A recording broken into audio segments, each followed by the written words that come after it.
안녕하세요. 저는 강남에 거주 중인 30대 중반 미혼 여성입니다. 최근에 사랑하던 사람에게 홀딱 깨서 파혼하고 다시 솔로 인생으로 돌아왔어요. 제가 파혼하게 되면서 깨닫게 된 게 몇 가지가 있는데 그 중에 하나는 돌다리도 두들겨 보고 건너자는 겁니다. 사람 속 정말 알기 힘들더군요. 상대방을 잘 알고 좋은 사람이라 생각했는데 그게 아니었습니다. 왜 결혼하기 전에 적어도 사계절은 다 경험해 보라고 하잖아요. 최소 1년은 만나봐야 한다고 하는데 저는 그보다 더 오래 만나는 걸 추천해 드립니다. 사람이란 게 짧은 시간 안에 파악하기 쉽지 않더라고요. 여러분도 제 사연을 통해 상대방을 다 안다고 착각하는 건 아닌가 한 번쯤 의심해 보셨으면 좋겠습니다. 괜히 저처럼 안 겪어도 될 일을 겪을 필요는 없으니까요. 제가 한때 너무나 사랑했던 그 사람은 정말 좋은 사람이라 생각됐고 평생 함께하고 싶은 마음에 미래를 약속했습니다. 아무리 멋있고 능력이 좋다고 해도 인성에 문제 있는 사람은 정말 아닌 것 같습니다. 지금부터 여러분께 제가 왜 파혼을 하게 됐는지, 그가 제게 어떤 이중적인 모습을 보였는지 바로 들려드릴게요. 제 이야기 시작하겠습니다. 제가 그 사람을 만난 건 정확히 3년 전이었어요. 당시 저는 연애에 큰 어려움을 느끼고 있었습니다. 제가 이렇게 말씀드리면 연애에 무슨 어려움이 있지? 남자가 좋아하지 않는 인기 없는 스타일인가? 아니면 모태솔로인가? 아니면 진지한 연애가 어려운가 등등 여러 가지 생각이 들 수 있는데요. 제가 말하는 어려움은 바로 오랫동안 연애가 지속되지 않는다는 것입니다. 주변에 있는 친구들이나 지인들을 보면 남자친구와 알콩달콩 예쁘게 잘도 만나더라고요. 물론 결혼한 사람들도 있었고요. 시간이 흐르고 날이 갈수록 받는 청첩장은 많은데 정작 제 이름이 적힌 청첩장을 보는 건 꿈만 같은 일이었습니다. 저도 남들처럼 오랫동안 예쁘게 연애하고 싶고 결실을 맺어 결혼까지 하고 싶은 마음이었어요. 솔직히 말하면 제 외모가 그렇게 나쁜 건 아닙니다. 감탄할 정도로 예쁜 건 아니지만 나름 이성에게 호감되게끔 잘 가꾸는 편이에요. 남녀 불문하고 다들 깔끔한 스타일 좋아하시잖아요? 저는 워낙 자기 관리를 잘하는 사람이다 보니까 내적으로도 그렇고 외적으로도 그렇고 나름대로 열심히 관리했습니다. 능력도 좋은 편이었어요. 제 부모님은 현역에서 활발하게 활동 중이신 분들이고 말하면 알만한 곳에서 근무 중이십니다. 그래서 가정 형편이 좋았고 어려서부터 많은 지원을 받을 수 있었죠. 부모님의 도움 덕에 좋은 곳으로 취업할 수 있었고 수입은 평균 이상입니다. 또한 외동이다 보니까 나중에 물려받을 것들도 많은 편이고요. 두 분 다 크게 터치하는 거 없으시고 저를 자유롭게 키우셨습니다. 늘 하시는 말씀이 결혼하면 이제 부모 역할은 다 한 거니 책임지고 가정을 꾸려나가는 게 제 몫이라고 하셨어요. 장인 장모로서 사위에게까지 간섭할 마음이 없다고 딱 선을 그으셨습니다. 저한테도 크게 간섭하지 않으셨고 뭐든 제가 결정하고 선택하게끔 존중해 주셨어요. 그 결과의 책임은 오롯이 제가 감당할 수 있게 말입니다. 정말 멋지신 분들이죠? 그러니 저랑 결혼하는 남자는 아주 나이스한 장인 장모를 만나게 되는 거예요. 저와 문제가 있지 않는 한 저희 부모님으로 인해 힘든 건 일절 없는 셈이죠. 외모도 이만하면 괜찮고 능력도 좋은 편이고 이 정도면 신부감으로 괜찮다고 생각했어요. 그래서 남자친구가 생기면 순조롭게 결혼까지 이어질 수 있을 거라 생각했습니다. 그러나 남자친구를 사귈 때마다 이상하게 관계가 오랫동안 지속되지 않았어요. 결혼까지 생각하게 되는 사람을 만나지도 못했고요. 사람에게는 다 인연이 있다는데 저만 계속 이 모양이니까 나는 그냥 혼자 살 팔자인가, 내 인생의 결혼이란 먼 이야기인가 싶고 심란하기만 했습니다. 뭐야? 청첩장이네? 드디어 너도 가는구나? 좋겠다. 축하해. 그래, 고마워. 이때 시간 되면 밥이나 먹으러 와. 근데 너 저번에 만난 사람이랑 헤어지고 아직 혼자야? 그러지 말고 얼른 손이라도 봐서 남자친구 만들어. 언제 좋은 소식 들려줄 거야? 나 결혼하면 이제 너 혼자 남았어. 그러게. 결국 나 혼자 남네. 나도 얼른 좋은 소식 들려주고 싶어. 그런데 그게 어디 내 마음대로 되니? 나도 진짜 좋은 사람 만나서 결혼하고 싶어 죽겠어. 참 이상하네. 우리는 네가 제일 먼저 결혼할 줄 알았어. 그런데 네가 제일 늦게 가게 될 줄 누가 알았겠니? 우리보다 외모도 좋고 능력도 좋은데 대체 뭐가 문제야? 너 너무 눈이 높아서 그런 거 아니니? 다 좋은데 연애를 길게 못하고 결혼으로 이어지지 않으니까 주변에서는 제가 눈이 높은 줄 알더군요. 물론 잘생기고 멋지면 좋죠. 솔직히 남자들만 외모 보는 거 아닙니다. 여자도 외모 봐요. 뭐든 예쁘고 잘생기면 장땡입니다. 툭 까놓고 말해서 못생긴 사람보다 잘생긴 사람이 더 좋은 건 사실이잖아요. 외모 지상주의다 뭐다 하는데 보는 눈 다 거기서 거깁니다. 성격이고 능력이고 뭐고 다 필요 없고 일단 외모가 준수하면 끌리게 되어 있거든요. 저도 한때는 외모를 중요하게 보긴 했습니다. 그런데 그건 20대 때나 그랬고 30대에 접어들면서는 외모보다는 내면을 더 중요하게 보게 되더라고요. 뭐 잘생기면 좋기는 하지만 외모는 잠깐일 뿐이라는 깨달음을 얻은 뒤로 내면이 아름답고 성숙한 사람을 선호하게 됐습니다. 이런 말 있잖아요. 외모는 얼마 못 가고 성격이랑 다른 것들이 좋아야 결혼해서 오래 간다는 말이요. 저는 이 말이 틀리지 않다고 생각합니다. 그래서 외모는 많이 내려놓고 내면을 중요하게 생각하고 봤는데 이상하게 눈을 낮췄는데도 불구하고 괜찮은 사람이 없더라고요. 저 좋다고 하는 남자들은 덜어 있었지만 결혼감으로는 아니었습니다. 한번 알아봐야겠다 싶어서 사귀었는데 만나면 만날수록 내면이 성숙하지 못한 사람들이 많았어요. 그때마다 이건 아닌 듯하여 헤어지기를 반복했죠. 근데 한편으로는 이런 생각이 들었습니다. 제가 정말 좋아하는 사람을 만나지 못해서 이런 결과가 만들어낸 거 아닌가 하는 생각이요. 내가 정말 사랑하는 사람을 만났다면 어떻게든 관계를 오래도록 유지하고 싶어서 노력했을 거고 그럼 결혼까지 이어지지 않았을까 하는 생각이 들었어요. 정말 잘하려면 마음도 같이 움직여야 하잖아요? 전에 스쳐간 사람들도 좋아했지만 결혼까지 하고 싶을 정도로 간절한 마음은 들지 않았던 것 같습니다. 막연하게 결혼하고 싶어서 그냥 만나고 있는 사람과 하는 것도 아닌 것 같았고요. 정말 이 사람이다. 평생 이 사람과 함께하고 싶다라는 마음이 들어야 하는 거라고 생각했습니다. 그래서 마냥 인연을 기다리며 가만히 있는 건 시간 낭비인 것 같아서 나름대로 모임도 나가고 남자 만날 기회를 많이 만들었어요. 죄에 대한 긍정적으로 생각하며 제 인연을 찾기 위해 적극적으로 노력했습니다.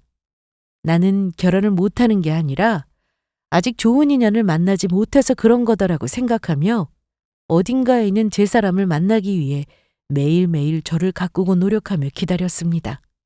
그러던 중 드디어 기적 같은 날이 찾아오게 되었죠. 안녕하세요. 처음 뵙겠습니다. 예. 안녕하세요. 첫눈에 반해 사랑에 빠지는 기분이 뭔지 이날 처음 알았습니다. 드라마나 영화를 보면 남자 주인공이 여자 주인공을 보고 첫눈에 반해서 한순간에 사랑에 빠지잖아요. 그걸 볼 때마다 에이, 정말 저런다고? 아무리 예뻐도 그렇지 그냥 호감 정도 생기는 거겠지라고 생각했거든요. 그런데 아니더라고요. 제가 직접 경험해 보니까 첫눈에 반하기가 가능하더라고요. 그를 처음 만난 건 친구와의 술자리에서였습니다. 제 친구가 마당발이라고 할 만큼 발이 넓습니다. 그러니 인맥이 상당했죠. 저한테도 몇 번 좋은 사람이라며 소개해준 남자분만 해도 엄청 많았거든요. 그만큼 사람 좋아하고 어울려 놀기를 좋아하는 친구인데 한 번은 제 도움이 필요하다면서 한 번 만나자고 했습니다. 무슨 일인지는 몰라도 비싼 술 거하게 산다고 하길래 겸사겸사 얼굴이나 볼 겸하고 나갔죠. 그런데 그 자리에서 친구만 있는 게 아니라 웬 남성분이 같이 앉아 있었어요. 그리고 저는 그 자리에서 그에게 첫눈에 반했고요. 한순간 주변이 조용해지더니 모든 게 흐려지고 그만 또렷하게 보였습니다. 갑자기 심장이 멈추는 듯 하다가 이내 빠르게 뛰더라고요. 나를 보고 웃는 그의 얼굴이 너무나 선명하게 마음에 새겨졌습니다. 주변에 뭐가 있건 누가 말을 걸건 아무것도 보이지 않고 들리지 않더라고요. 우리 둘만 보는 거 아니었어? 이분은 누구셔? 아, 너한테 소개시켜주려고 같이 왔어. 인사해요. 여기는 내가 저번에 이야기한 그 친구예요. 가까스로 정신을 차리고 그와 인사를 나눴어요.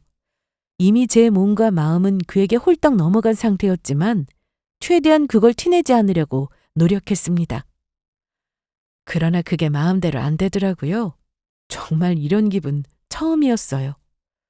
호감 가는 이성을 만나본 적은 있어도 이렇게 주체 못할 정도로 심장이 요동친 적은 처음이었습니다. 아무리 제 마음을 숨기려 해도 그게 잘 안 됐어요. 자꾸만 제 시선은 그에게로 향했습니다. 친구에게 구체적으로 누구인지 궁금하다는 듯 물어보자 친구는 그에 대해서 자세히 소개해주기 시작했어요. 앞서 친구가 마당발이라고 말씀드렸죠? 친구가 참여하는 모임이 여러 개인데 그중에서 만난 사람이라고 했습니다. 처음에는 그냥 모임 멤버로서 몇 번 인사 나눈 게 다였대요.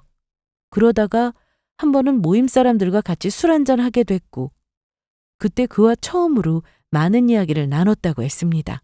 알고 보니 그는 아버지가 운영하는 작은 회사를 곧 물려받는 상황이었어요. 젊은 나이에 대표 자리에 앉게 되는 거였죠.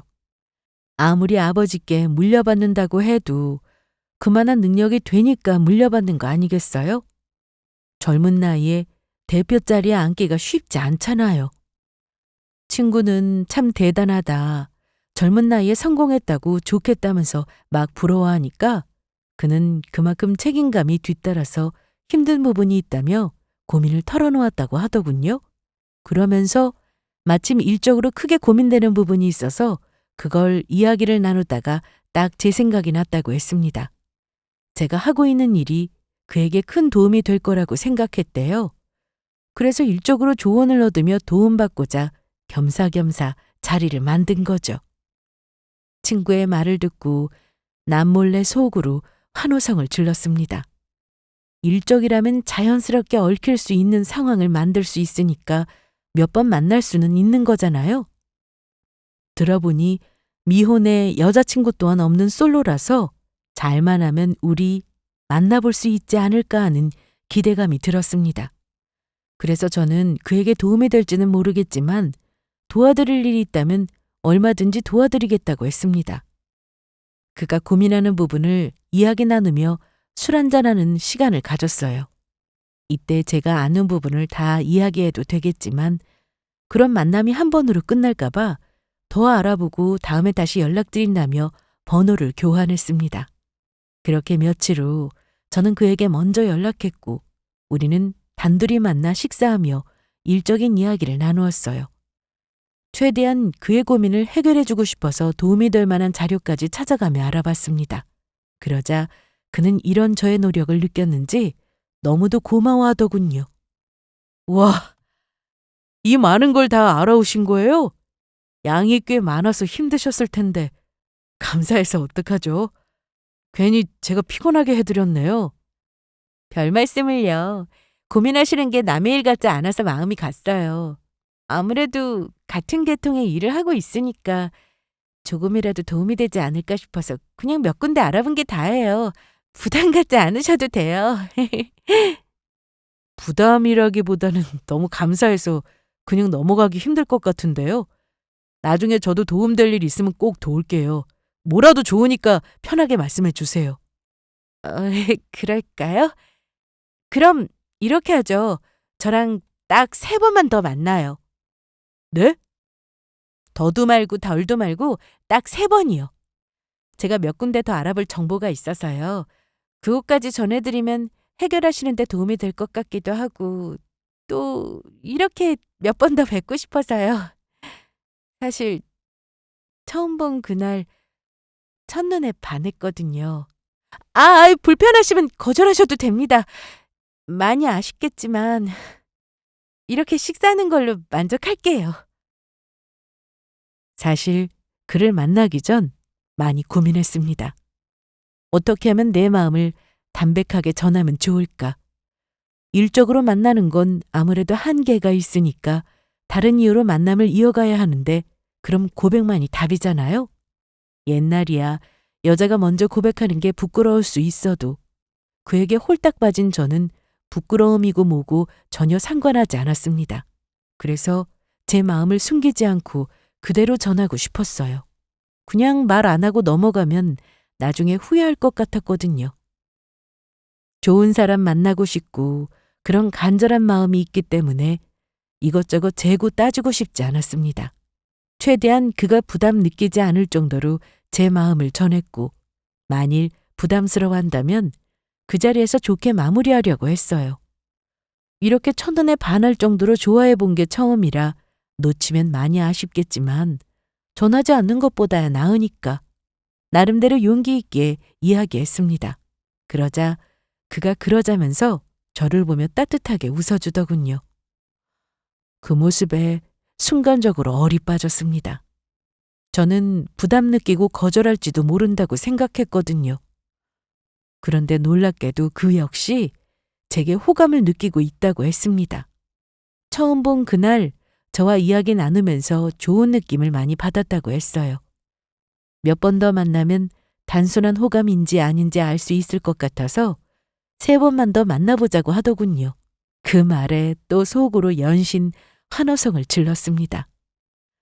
그가 거절하면 아쉬워도 괜찮은 척 돌아서야지 생각했는데 사람 마음이라는 게 그리 쉬운 건 아니잖아요. 많이 아쉽고 또 아쉬울 것 같아서 그의 대답이 나오기까지 무척 긴장하며 들었습니다. 그런데 제게 호감을 느꼈다니. 내가 좋아하는 사람이 날 좋게 봐준다는 게 얼마나 기쁜 일인지 몰라요. 그렇게 우리는 3번의 만남을 갖고 정식으로 사귀게 되었습니다. 그와 정말 해보고 싶어서 엄청 신경 쓰고 노력했어요.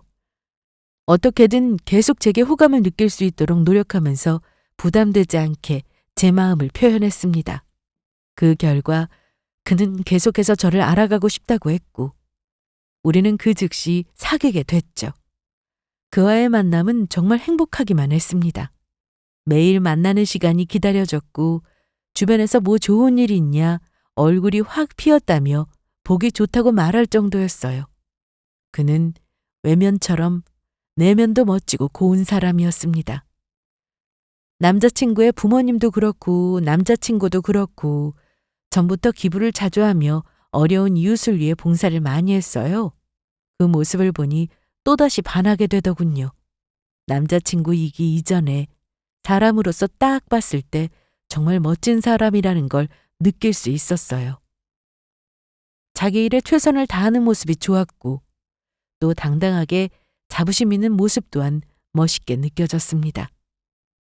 늘 꿈에만 그리던 사람을 만난 것 같았어요. 그가 제 인연임을 확신했습니다. 매 순간 그에게 최선을 다했고 우리의 만남을 소중히 여겼습니다. 그렇게 예쁘게 만난 지 1년째 되던 해 저는 그에게 프로포즈를 받았고 우리는 결혼까지 약속하게 되었죠. 얘들아, 깜짝 소식이 있어. 나 드디어 결혼해. 나도 이제 드레스 입는다? 뭐, 정말? 세상에, 축하해. 드디어 결혼하는구나. 예쁘게 잘 만나고 있지만 나랑 결혼 생각이 없으면 어쩌나 걱정했거든요. 그런데 다행히 그도 저와 진지한 미래를 생각하고 있었어요.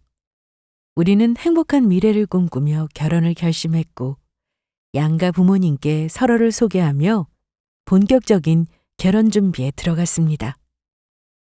아직 식을 올린 건 아니지만 저는 이미 결혼한 것과 같은 기분을 느꼈습니다.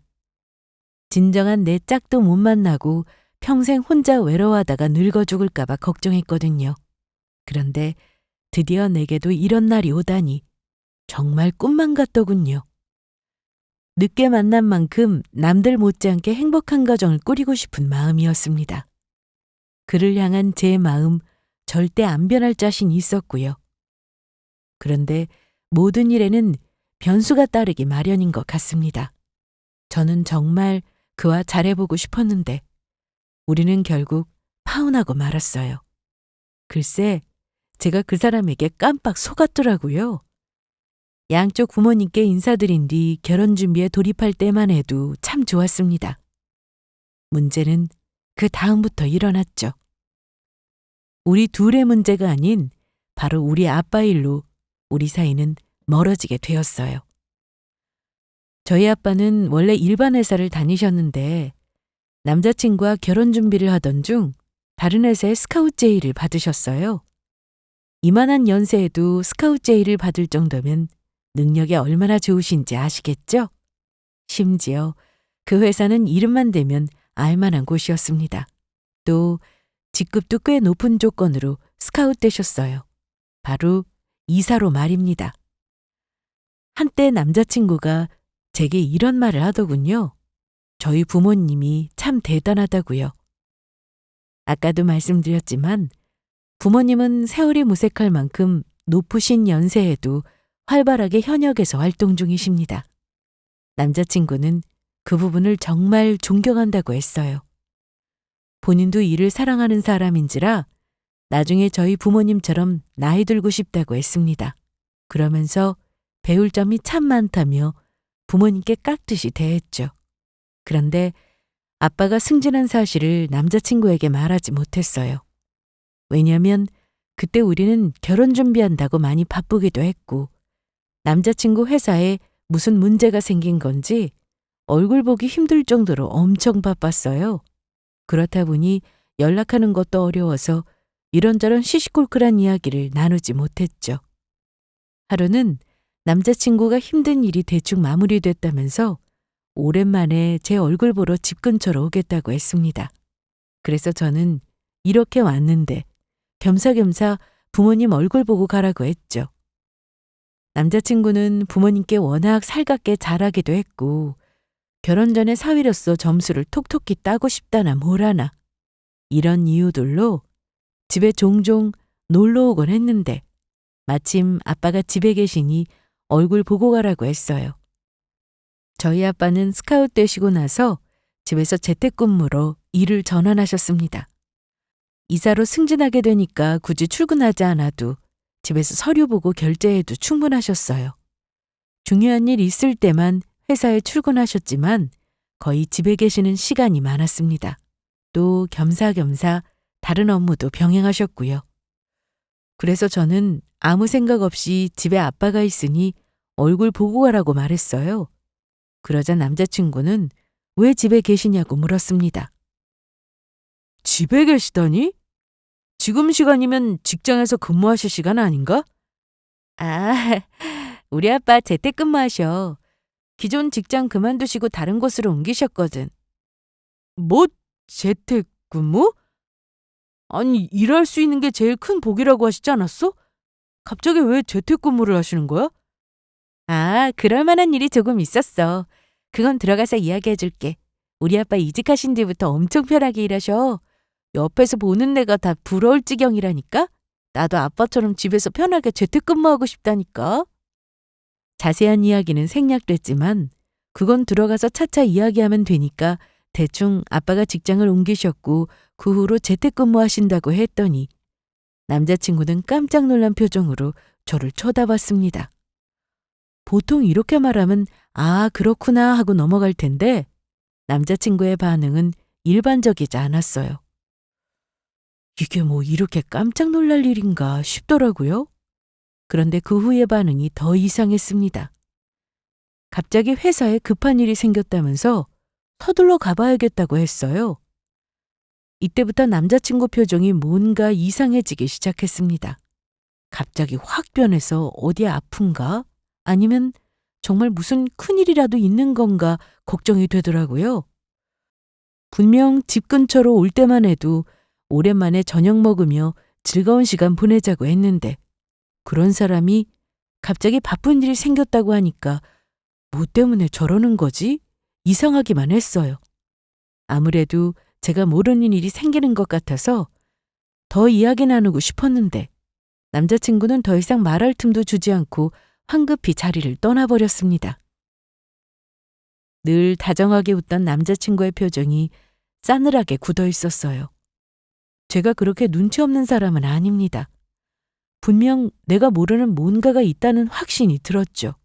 그래서 남자친구가 돌아간 다음 시간이 어느 정도 흐른 뒤에 잘 도착했냐, 조심스럽게 무슨 일이 있는 거냐고 물었지만 그냥 회사 일이라면서 도무지 자세하게 말해줄 생각이 없어 보였습니다. 제가 무슨 바보도 아니고 괜한 일로 오해하는 사람도 아닌데 남자친구는 계속해서 별일 아니라며 말을 아꼈어요. 저는 그런 남자친구의 마음을 알 수 없어 답답한 마음만 들었고요. 왜 여자의 직감이 꽤 정확하잖아요? 내가 사랑하는 사람의 표정만 봐도 말투만 들어도 어떤지 단번에 알 수 있습니다. 남자친구는 분명 뭔가 마음에 안 드는 구석이 있는 것 같았어요. 그러나 말을 안 해주는 이상 도무지 알 방도가 없더라고요. 답답한 마음에 제가 먼저 계속 전화를 걸거나 문자를 보냈지만 어떠한 연락도 없었습니다. 아무리 바빠도 이렇게까지 연락이 없던 적은 없었거든요. 그동안 겪어보지 못한 표정과 말투에 저는 큰 불안함을 느꼈습니다. 이건 엄청난 큰일이구나 싶어서 참다 남자친구에게 사실대로 무슨 일이 있는지 말해달라고 물었어요. 분명 그냥 기존과 다른 느낌을 받았다고요. 그러자 곧 알게 될 거라는 의미심장한 말만 하고는 더 이상 말하지 않았습니다. 대체 뭘 언제 알게 될 거라는 건지 이해되지 않았지만 정말 남자친구의 말처럼 곧 알게 되었어요. 바로 상견례장에서 말입니다. 이날 남자친구에게 크게 실망할 수밖에 없었어요. 아니, 실망한 걸 넘어서서 그냥 오만정이 다 털리더라고요. 우리 둘 사이에 흐르던 이상한 기류를 느끼고 아무것도 해결되지 않은 상태에서 상견례를 하게 되어 기분이 썩 좋지 않았습니다. 하지만 그래도 어른들과 함께하는 자리니까 최대한 티내지 않으려 노력했어요. 그런데 이 자리는 상견례 자리가 아닌 파혼을 선언하기 위한 자리더군요.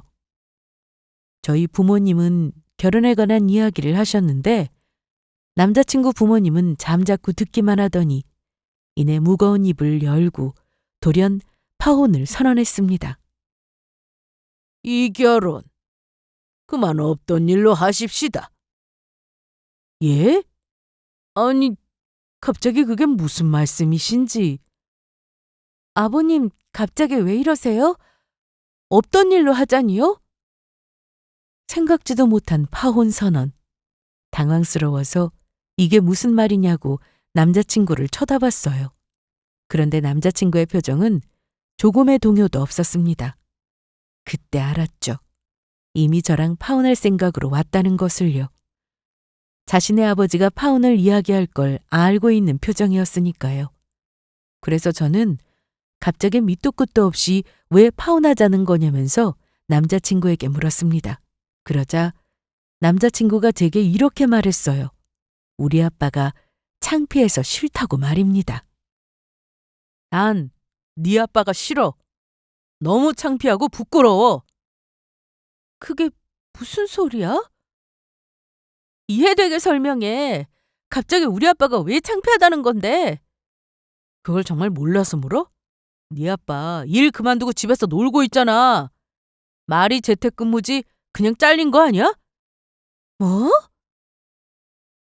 처음에는 이리저리 말 돌려가면서 피하더니 이제는 우리 아빠가 창피해서 파혼하겠다는 말에 너무도 큰 충격을 받았습니다. 난데없이 우리 아빠가 창피하다니. 그 말을 듣고 이게 무슨 상황인가 파혼하는 이유도 모르겠지만 우리 아빠가 왜 창피한 건지 이해할 수 없었어요. 그래서 뭐 때문에 그러냐고 이야기를 들어보니 글쎄 집에서 놀고 먹는 게 꼴보기 싫다고 하더군요. 정말 스카우트 제의 받은 거 맞아? 그냥 재택근무한다고 둘러댄 거지? 내가 봤을 때 나이 먹고 더 이상 능력 없어서 잘린 거라고 생각돼.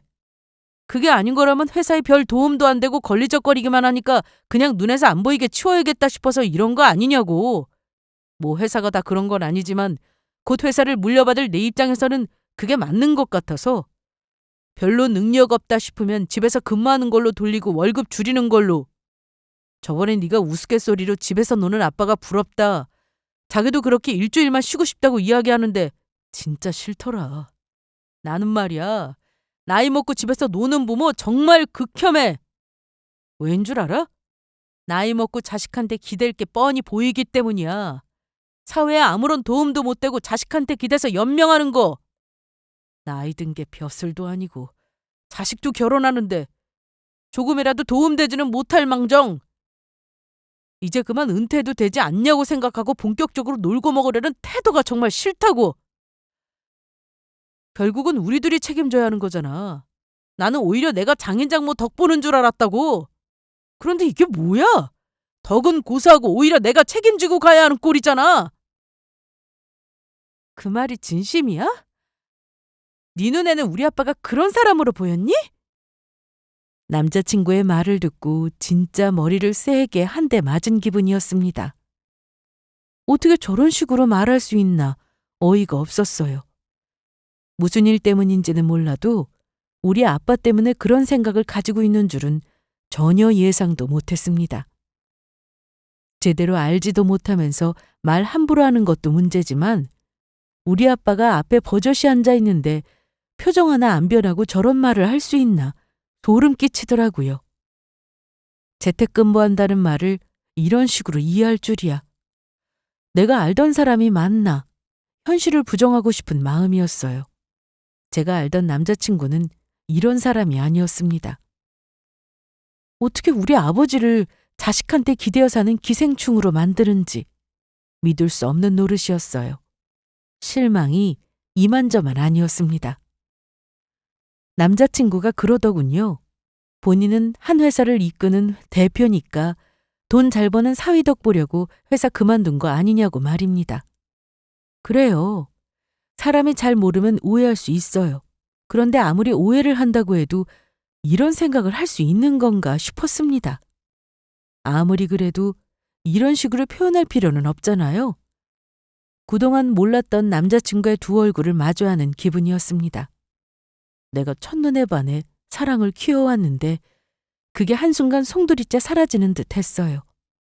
사랑하고 좋아하는 마음은 물러가고 안 좋은 마음만 자리 잡았습니다.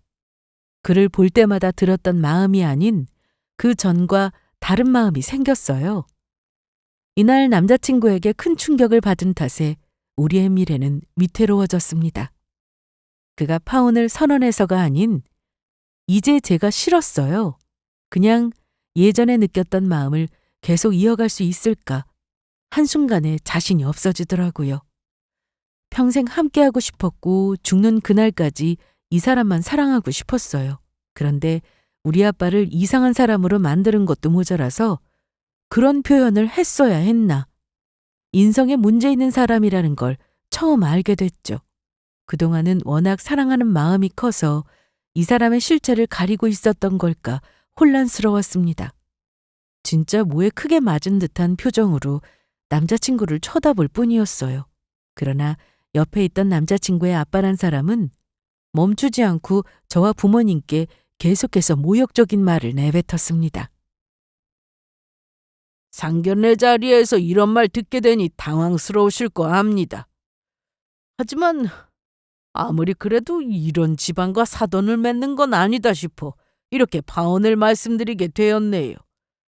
그래도 결혼할 뻔한 사이였는데 연락으로 통보하는 것보다는 얼굴 보고 직접 말씀드리는 게 예의라고 생각됐습니다. 저희 아들이 한 말 너무 마음에 담아두지 마세요. 솔직히 틀린 말은 아니지 않습니까? 저 역시 그렇게 생각해요. 나이 먹고 능력 없는 사람은 그저 짐덩어리에 불과하죠. 이런 말씀들 해서 죄송하지만 저는 나이 먹고 집에서 노는 사람은 아무짝에도 쓸모없는 사람이라고 생각합니다. 그건 그냥 쓰레기통에 버리는 쓰레기와 다를 바가 없다고 생각해요. 생산적이지 않고 그저 죽음만 기다리며 산소나 축내는 존재일 뿐이니까요. 아들에게 들었을 때 두 분 다 나이가 모색할 만큼 활발하게 활동하고 계신다고 들었습니다. 회사도 알만한 곳이고 나름 지위도 있으니 여러모로 우리 집안에 도움될 거라고 생각했는데 그냥 놀고 먹는 거라면 이야기가 달라지죠. 우리의 인연은 여기까지인 것 같습니다. 남자친구의 말도 충격적이었지만 아버님의 말씀도 엄청난 충격이었습니다. 대놓고 우리 아빠를 쓰레기라고 말한 게 믿기지 않았어요. 뭐 이런 개념 상실한 집안이 있나 싶었습니다. 더 이상 참을 수 없어서 저는 자리를 박차고 일어났고 잘 알지도 못하면서 우리 아빠에게 이게 무슨 무례한 말이냐며 화를 냈어요. 그리고 그들이 몰랐던 진실을 이야기하려고 했습니다. 우리 아빠는 능력이 없어서 잘린 게 아니라 스카우트 제의를 받은 거고 이사로 승진까지 한 사실을 이야기하고 싶었어요. 그것도 들으면 다 알만한 회사라는 것도요. 그럴 마음으로 일어나서 막 화를 내며 이야기하고 있는데 아빠가 살며시 제 손을 잡고 고개를 저으며 말리셨습니다. 이런 건 어른들끼리 이야기하겠다고 하셨어요. 그러면서 조용히 명함을 한 장 꺼내 남자친구 아빠에게 건넸습니다. 아주 여유롭게 인자하게 웃으면서요. 제 소개가 늦었습니다. 제가 누구인지 진작 보여드렸어야 하는데 너무 늦었네요. 진작 말씀드렸다라면 이런 일은 없었을 텐데요. 하지만 한편으로는 이렇게 사람 걸러낼 수 있어서 잘한 일인 것 같기도 합니다. 나 때문에 딸이 안 겪어도 될 일을 겪은 건 미안하지만 그래도 인생에 좋은 교훈 하나 얻어가는 걸로 생각하겠습니다. 아빠는 정말 여유롭게 웃으며 말했습니다.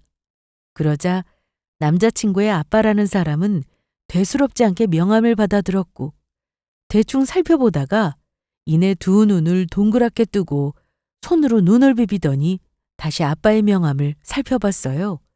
처음에는 한 손으로 대충 흘기 쳐다봤는데 다시 살펴볼 때는 두 손으로 공손하게 명함을 집어들었습니다. 아빠의 명함에 꿀이라도 발라놓은 듯 보고 또 보더니 믿을 수 없다는 표정으로 아빠를 물끄러미 쳐다보더라고요. 그리고 냅다 고개를 숙이며 죄송하다고 사과하는 게 아니겠어요? 아이고, 이사님. 저희 거래처 회사의 이사님이신 줄 모르고 신뢰가 많았습니다. 이직하셨다고 들었는데 이 회사로 이직하신 거군요. 능력이 있으시니 집에서 편하게 업무 보시는 거겠죠. 제 아들이 사람 보는 눈이 없어서 이거 큰일입니다. 이렇게 능력 있는 분을 몰라 뵙고 죄송해서 어쩝니까? 제가 이렇게 사과드리겠습니다. 뭐야 이 녀석아! 얼른 사과드리지 않고. 정말 죄송합니다, 이사님. 아까 저희가 말한 거 그냥 다 무시하셔도 됩니다. 저희가 이사님을 몰라 뵙고 헛소리한 겁니다. 남자친구의 아빠는 옷매무새를 가다듬고 저희 아빠 앞에 서더니 연신 허리를 굽신거리며 인사하기 바빴습니다. 그러고는 조금 전에 말한 것들은 모두 실수라면서 노여움 풀라며 죄송하다고 사과했어요. 모두 망언이었다. 감히 누군지 몰라 뵙고 한 말들이다. 정말 죄송하다. 본인이 이렇게 무지하다는 말부터 시작해서 아들이 사람 볼 줄 모른다고 자식 흉도 막 서슴없이 보내더라고요. 그러고는 남자친구에게 당장 무릎 꿇고 죄송하다며 사과하라고 했습니다. 제게는 대뜸 손을 따뜻하게 잡으면서 우리 새아기라는 말을 아무렇지 않게 해댔어요. 정말 미친 집안이 따로 없었습니다. 남자친구만 두 얼굴인 줄 알았는데 아빠라는 사람도 만만치 않더라고요. 이런 집안과 연을 맺고 결혼하려고 한 게 아차 싶었습니다. 너무 소름 끼쳐서 그 손을 서둘러 뿌리쳤어요. 그러자 사태를 파악한 남자친구가 재빨리 제 손을 잡으며 나가서 따로 이야기하자고 했습니다. 남자친구의 아빠는 그러는 게 좋겠다면서 새아기 많이 서운해할 텐데 나가서 따로 기분 풀어주라고 했고 어른들끼리 마저 결혼 이야기 나눈다며 은근슬쩍 넘어가려고 했어요.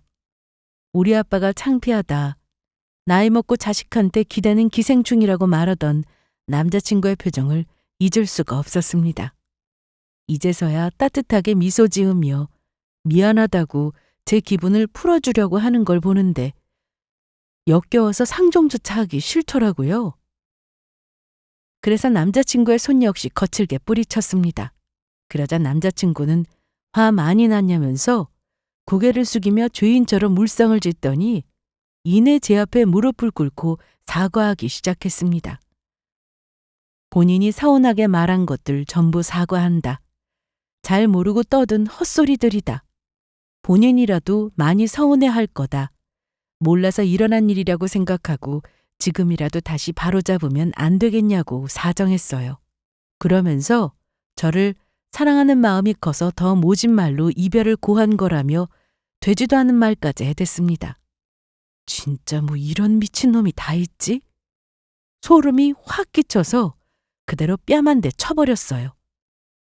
더러운 손 치우고 한 번만 더 입 바른 소리하면 나머지 뺨도 마저 쳐버리겠다고 으름장을 놨습니다. 지금 네가 하는 말들 다 진심 아닌 거 알아? 너는 내가 그렇게 만만하니? 그따위 표정으로 죄인인 척 사과하면 넘어갈 수 있을 거라 생각했어? 넌 나와 우리 가족을 모욕했어. 그런 너를 내가 미쳤다고 받아주니? 너라면 가능해? 나는 그동안 너한테 속은 거야. 네가 이렇게 개념 바닥인 사람인 줄은 전혀 몰랐어. 처음에는 갑자기 왜 이러는 걸까? 난데없이 파혼이라니 이게 다 무슨 소리일까 헷갈렸거든? 그런데 지금은 오히려 감사할 뿐이야. 네가 이렇게 본 모습을 드러내준 덕에 이 결혼 막을 수 있었잖아? 까딱하면 너한테 속아서 결혼할 뻔했어. 난 인성 바닥인 사람이랑 결혼 못해. 네 말대로 우리 파혼하자. 나도 너네 아빠가 너무 창피해서 안 되겠어. 남자친구가 파혼을 선언했듯 저도 시원하게 파혼을 선언했습니다. 정말 좋은 사람이라 생각했고 이런 사람을 만난 게 복이라고 여겼는데 그게 다 헛된 일이라는 걸 깨닫고 난 뒤 모든 걸 이성적으로 판단하게 됐습니다. 이런 놈 때문에 괜한 감정 낭비하기도 싫고 두 번 다시 엮이고 싶지 않았어요. 남자친구와 그의 아빠는 다시 한번 미안하다며 저희 가족 앞에 무릎을 꿇고 싹싹 빌었습니다. 정말 몰라 뵙고 일어난 일이라면서 실수를 만회할 기회를 주면 안 되겠냐고 하더군요. 오만하게 말할 때는 언제고 이제 와서 비굴하게 빌어대며 잘못을 구하는 모습에 정말 가관이었습니다. 고작 이런 사람들인데 내가 그동안 잘 알지도 못하고 홀딱 속아서 미쳐 있었구나. 정신이 확 들었어요. 당신들이 아무리 손이 발이 되게 빌어도 더 이상 결혼을 진행할 마음은 없다고 말했습니다. 몰랐으면 몰랐지 겨우 이 정도 수준의 인간인 걸 안 이상 결혼할 수 없다고 했어요. 제 말에 아빠 역시 동의한다고 하셨고요. 딸의 행복을 바라며 결혼을 허락했는데 이런 집안이라면 눈에 흙이 들어가도 절대 안 된다고 하셨습니다. 그러면서 이렇게 인성 바닥인 사람이 회사는 또 어떻게 운영할지 안 봐도 뻔하다고 했죠. 그 다음 거래 때 이를 알맞게 반영할 테니 기대하라는 의미심장한 말을 던지셨습니다. 그러자 남자친구와 그의 아빠는 사색이 된 얼굴로 납작 엎드려서 연신 죄송하다며 머리를 조아렸어요. 사랑하는 사람이 이렇게까지 망가지는 걸 보고 나니까 진짜 없던 정까지 탈탈 털리는 기분이었습니다. 그 상황이 싫은 것도 있지만 남자친구 존재 자체까지 싫어지더라고요. 모든 걸 부정하고 싶은 마음이었습니다. 아빠에게 더 있어봤자 좋을 거 없다며 이만 나가자고 했고 저는 부모님과 함께 그곳을 빠져나왔어요. 물론 그 과정에서 남자친구와 그의 아빠가 저희 가족을 붙잡고 계속 빌면서 애원했지만 저희는 눈길조차 주지 않고 그대로 그곳을 나왔어요. 그 후 남자친구는 계속해서 제게 미안하다며 다시 잘해보자는 소리를 해댔습니다. 어떻게 하면 본인을 용서할 수 있는지 알려달라고까지 했어요. 아직 많이 사랑하고 있는데 이렇게 헤어질 수는 없다면서 시간이 얼마나 걸려도 좋으니 제 마음이 풀릴 때까지 기다리겠다고 했습니다. 안 그래도 사람이 별로인데 이렇게 구질구질하게 매달리니까 진절머리가 다 났어요. 하도 즐겨서 이걸 어떻게 떨쳐내야 하나 고민까지 될 정도였습니다. 그걸 아빠가 하셨는지 다행히 제 대신 잘 해결해 주셨어요. 계속 저를 쫓아다니며 귀찮게 굴 거라고 생각했는데 아빠가 일적으로 압박을 넣으신 모양이었습니다. 저를 귀찮게 굴면 이보다 더한 상황이 일어날 거라고 경고하니까 그제야 제 앞에서 얼씬도 하지 않더라고요. 그 후 아빠는 그쪽 집안을 완전히 끊고 싶어서 남자친구 아빠가 운영하는 회사에 관해 샅샅이 파헤치셨습니다. 아주 털 수 있는 건 다 털털 털어대셨죠. 그 결과 회사의 비리까지 알게 되면서 기존 계약을 파기했습니다. 회사는 졸지에 큰돈을 물어내야 하는 상황에 처했고요. 저희 아빠는 아무리 그래도 공과 사는 철저하게 구분하시는 분입니다. 저와 관련됐다고 해서 막 계약을 깨고 그러시는 분이 아니에요. 물론 계속 저를 귀찮게 구니까 이런 행동이 도를 넘을까 봐 걱정돼서 약간의 협박을 하시기는 했죠. 하지만 회사가 투명했다면 그 선에서 마무리됐을 겁니다. 뭔가 구린내가 나서 살펴보니 역시나 회사가 문제가 많았고 결국에는 그게 원인이 돼서 계약을 파기하신 거죠. 한편으로는 저 때문에 이런 일을 겪으신 것 같아서 죄송했지만 부모님은 오히려 상처받은 제 마음을 더 생각해 주셨습니다. 살다 보면 이런저런 저런 사람 많이 만나게 되는데 우리 딸만은 좋은 사람 만나기를 바라셨대요. 이번에 정말 좋은 짝을 얻었다고 생각했는데 그게 아니라서 유감이라고 하셨습니다. 그러면서 한편으로는 결혼 전에 알게 된 게 천만다행이고 또 인생 공부했다고 치자고 하셨죠. 저는 여전히 솔로 생활을 이어가고 있지만 더 이상 외롭지 않습니다. 뭐 집신도 짝이 있다고 언젠가 정말 좋은 사람 만날 거라 생각해요. 괜히 조급한 마음으로 괜히 이상한 사람 만날까 봐 여유롭게 생각하면서 저를 더 많이 챙겨주고 아껴주고 있는 중입니다. 언젠가는 좋은 사람 만나서 행복한 가정 꾸릴 수 있을 거라 믿어요. 그럼 지금까지 저의 긴 사연을 들어주셔서 감사합니다.